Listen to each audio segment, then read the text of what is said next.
Hello everyone. हमारे पास एक question है विस्कोसिटी का। देखिए क्या बोल रहे हैं। A thin square plate of side length 10 centimetre is dragged with constant velocity 3 centimetre per second in castor oil of thickness 2 mm. Okay, this is 2 mm. Find the horizontal force required to move it if eta is equal to this. This is 150 poise. हम इसे change कर लेंगे पहले पॉइजली में। सबसे पहले हम ऐसा करते हैं, फोर्स निकालना था हमें, फोर्स निकालना है न्यूटन में, तो हमें सबको बनाना पड़ेगा SI। तो हम इस लेंथ को बना लेंगे पहले SI से 0.1 मीटर। ओके, ये जो हमारा ये कोफिशिएंट ऑफ विस्कोसिटी दिया हुआ है 150 पॉइज, इसको बना लेंगे पॉइजली में। Poiseuille the SI unit of viscosity, coefficient of viscosity. तो मैं आपको पता होगा कि एक पॉइजली में 10 पॉइज होता है, तो एक पॉइज में 10⁻⁻1 पॉइजली हो जाएगा। तो मैं इसको अगर चेंज करूं तो मैं यहाँ लिख देता हूँ आपको।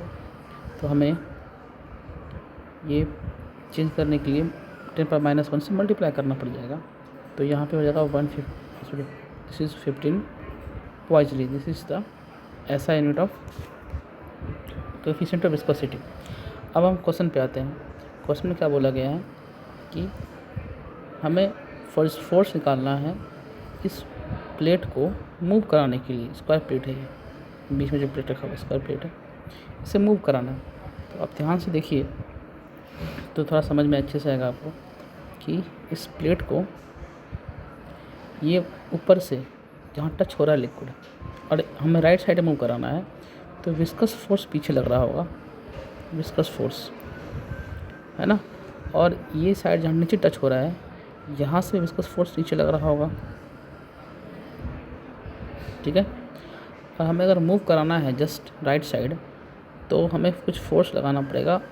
तो फोर्स नथिंग बट इसके बराबर होना चाहिए, 2Fv के बराबर होना चाहिए, तब ये हम मूव करा पाएंगे विथ कांस्टेंट वेलोसिटी। बोल रखा है वेलोसिटी कांस्टेंट है, इसका मतलब क्या हुआ, जो हमने फोर्स लगाया है लेफ्ट साइड, ये हमने ये खुद लगाया है force, this is external force applied by external agent. तो ये अगर स्पीड कांस्टेंट है तो नेट फोर्स का होना चाहिए 0 होना चाहिए। तो हमने इसलिए F = 2Fv कर दिया। तो हमें F निकालने के लिए 2 से मल्टीप्लाई करने का विस्कस फोर्स को। अब हम लगाते हैं इंटरनल ऑफ विस्कोसिटी। तो क्या होता है, ईटा A delta V by delta x, ठीक है। चलिए सॉल्व करते हैं इसको, आंसर आएगा 2 इंटू ईटा का वैल्यू हम तो निकाल चुके हैं पहले 15। Area of the cross section, area of the plate जहाँ पे टच हो रहा है लिक्विड, उसका एरिया मांगता है।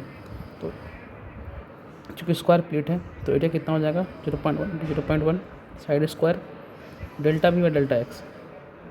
देखिए दिस इज वेलोसिटी ग्रेडियंट। इसको निकालने के लिए कुछ नहीं करना होगा। देखिए मैं आपको समझाता हूँ। ये जो नीचे वाला सरफेस है ना, इसकी स्पीड क्या हो गई, 0 हो गई। जो सरफेस यहाँ मूव कर रहा है, जहाँ टच हो रहा है लिक्विड, उसकी स्पीड क्या है, V राइट साइड। तो what is gradient, 3 centimetre per second minus 0। चूँकि सेंटीमीटर लिखा हुआ है, इसको हम चेंज कर लेते हैं मीटर में, 0.03। And what is delta x, इसकी हाइट कितनी यहाँ से इस लेंथ से, d/2 कितना हो जाएगा 2 mm पूरी दूरी हो गई, तो 1 mm 10⁻³ this is the force. इसको सॉल्व करना पड़ेगा हमें। दिस इज़ 30 10⁻² हो जाएगा ये। दिस इज़ 10⁻² इंटू 3 कर सकते हैं इसको अपन, 10⁻³ यहाँ पर देखिए तो ये कट जाएगा, 10⁻4 या -3 एक बच जाएगा ऊपर, ठीक है। तो दिस इज़ 30 10⁻1 इंटू 3, देखिए तो ये भी कट जाएगा, तो ऐसे आएगा 9 न्यूटन। तो हमें 9 न्यूटन फोर्स लगाना पड़ेगा इस प्लेट को मूव कराने के लिए with constant velocity. I hope you understood. एक अच्छा क्वेश्चन है विस्कोसिटी का। और इससे पहले हमने एक क्वेश्चन और रखा था आपके सामने, ये वाला क्वेश्चन जो मैं डाल दिया प्ले लिस्ट में, आप देखिएगा पक्का इसको। अच्छे क्वेश्चन है ये विस्कोसिटी। एक और क्वेश्चन देखते हैं हम विस्कोसिटी पर। क्वेश्चन नंबर 3 देखिए, फिर से अच्छा क्वेश्चन है ये। इसमें क्या बोल रहा है कि for the situation shown in the figure water flows on the surface of a fixed plate, मतलब एक फिक्स प्लेट है नीचे, इधर इस पर वाटर फ्लो कर रहा है। The velocity of water as a function of distance y is given as, मतलब क्या बोल रहा है यहाँ से कि ये जो डिस्टेंस y आपको दिख रहा है यहाँ से, ये जो y है ना, ये हमने डिस्टेंस कहाँ से लिया है, नीचे सरफेस से लिया है। जिससे से y चेंज होते जा रहा है, उस ऑफ कोर्स जो स्पीड ऑफ लिक्विड होगी वो चेंज होते जा रहा है, मतलब वाटर की लिक्विड चेंज होती जा रही है।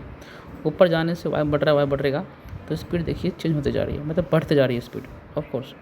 और जो नीचे बेड की स्पीड, जहाँ पे y 0 होगा, उसको बोलते हैं बेड, रिवर बेड, उस पर स्पीड क्या होगी। आप सिंपल इसमें y 0 पुट कर सकते हैं और पता लगा सकते हैं कि यू कितना होगा। ऑफ कोर्स यू 0 होने वाला है, आप साफ साफ देख रहे हैं यहाँ पर, ठीक है।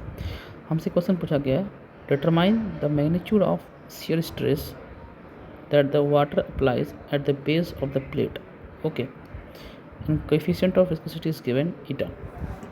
So we'll solve this question now. देखिए करता हूँ सॉल्व। हम लगाएंगे Newton's law of viscosity, eta A dB upon dt, so dB upon dx। dx मतलब आप यहाँ पे हमने बेड की हाइट y से ली, y ली है तो हमने उसको y बोल सकते हैं। एंड सिंपल आपको पता है this is called velocity gradient, okay. हमें शियर स्ट्रेस निकालना पड़ेगा। तो आप देखिए ध्यान से, जो वाटर होगा, वाटर सरफेस से वाटर फ्लो कर रहा होगा राइट साइड में, उसने अपने बेस पर फोर्स लगाया होगा। मान लीजिए मैंने इसे बनाया तो वाटर फ्लो कर रहा है राइट साइड में, तो सरफेस फोर्स लगा रहा होगा पीछे का साइड, ओके। तो सरफेस ने वाटर पे कहाँ फोर्स लगाया, लिक्विड सरफेस पे पीछे का साइड, लेफ्ट साइड। तो लिक्विड ने इस सरफेस पे फोर्स कहाँ लगाया, ऑफ कोर्स राइट साइड। क्यों, एक्शन एक्शन पीरियड से लगा सकता है ना। तो आपको समझ में आया होगा। और इस स्ट्रेस जो ये जो फोर्स लग रहा है ना, ये फोर्स देखिए तो सरफेस के पैरेलल लग रहा है, तो ये शियर स्ट्रेस ला सकता है ये। तो वही शियर स्ट्रेस हम क्या लिखेंगे, F बाई एरिया। तो एरिया को पीछे ले आएंगे, F by area eta dP upon dy। I hope understood मैंने कैसे लिखा है इसे, ओके। अब चूँकि ये जो फोर्स है ना, ये तो फोर्स वही विस्कस फोर्स था, तो मैंने उसे वहाँ पुट कर रखा हूँ। हमें ये निकालना था F बाई एरिया, ठीक है। तो ईटा की वैल्यू ईटा दिया हुआ है। अब मुझे मेरा काम एक्चुअली क्या है कि मुझे ये निकालना है, दिस इज़, ये चाहिए मुझे, this is differentiation of with respect to y। हमारे पास जो स्पीड दी हुई है ना, उसकी वैल्यू क्वेश्चन में देखिए, u इक्वल टू अल्फा, ये वाली वैल्यू। इसको मैं नीचे लिखता हूँ, उसको मैं करूँगा डिफरेंशिएट अब, ठीक है, two y by h whole square, okay. इसको करते हैं differentiate with respect to y। तो हमारा du बाई dy यहाँ लिखाएगा alpha, this is 1 by h and this is 2 into 2 times y by h. देखिए डिफरेंशिएट कर रहा हूँ मैं इसको, फिर पावर को मैं नीचे लाया, वहाँ बचा 1, फिर y बटे एच को किया डिफरेंशिएट, तो 1 बाई एच है। अब चूँकि मुझे इस क्वेश्चन में बोला गया है कहाँ पे निकालना है, मुझे बेस पे निकालना है। तो बेस पे तो y 0 हो गया। जैसे मैंने इसको 0 किया ना, तो ध्यान से देखिए, तो ये टर्म पूरा 0 हो चुका है अब, ठीक है। तो ये बचा 1 बाई एच, तो अल्फ़ा बाई एच इसकी वैल्यू आ रही है इस वैल्यू। अब इसको उठाकर मैं क्या करता हूँ, इस फॉर्मूले में यहाँ पर जो आपका सिस्टिस का निकालना था उसको वहाँ पुट करता हूँ। तो ईटा अल्फ़ा बाई एच, ये हमारा आंसर आएगा। और देखिए तो आंसर आपको मैच करता हुआ दिखेगा ऑप्शन नंबर डी में।